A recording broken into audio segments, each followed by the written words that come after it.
Morning, তোমাদের সবাইকে আমার চ্যানেলে স্বাগত। আর দেখতে পাচ্ছ চারিধারে রাস্তার কাজ হচ্ছে, আর রাস্তার কাজ হওয়া মানে ধুলোবালিতে মাখা সব কিছু। আর এখন যেহেতু গাড়ির সংখ্যা অনেকটাই বেড়ে গেছে, তো তার জন্য কি বলতো, রাস্তাটা বড় না করলে আর হচ্ছে না। তাই এখানে দুধারেই রাস্তা বড় করা হচ্ছে, আর মাঝখান দিয়ে আবার ওভারব্রিজও হচ্ছে। তো এখানে আমরা বসেছি হচ্ছে সিঙ্গারা আর হচ্ছে চা খেতে। এই দোকানটায় আমরা এদিকটায় আসলে, ডুয়ার্সের দিকে আসলেই খাই, তোমরা যারা আমাকে দেখো তারা জানোই। আর তারপরে এখানে আসছি তোমার পাহাড়ের এই জায়গাটা। এখানে আমি অনেক আগেও ফটো তুলেছি, খুব সুন্দর জায়গাটা, কিন্তু আজকে প্রচণ্ড ভিড় ছিল। তো সবাই ফ্যামিলি এসেছিল, ফটো টটো তুলছিল। আর এখানে দেখো অনেক কলার চোচা, এখানে হচ্ছে কিছুক্ষণ আগেই ছিল অনেকগুলো বান্দর। আর আমাদের গাড়িতেও একটা বান্দর উঠে ওই অনিমেষের যে তোমার সে লুকিং গ্লাসটা আছে ওটা দিয়ে বারবার দেখছে। লুকিং গ্লাসটা এমন করেই বেঁকিয়েছে, আর একটু হলে ভেঙে যেত।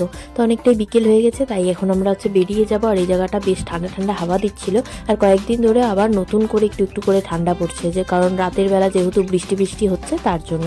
তো তাই হচ্ছে সোয়েটার পরে নিচ্ছি। আর তারপরে যাওয়ার আগে হচ্ছে আসলাম ওষুধের দোকান, আমার শাশুড়ি মার ওষুধ নিতে, যেহেতু সুগার আছে। তো মাস পরে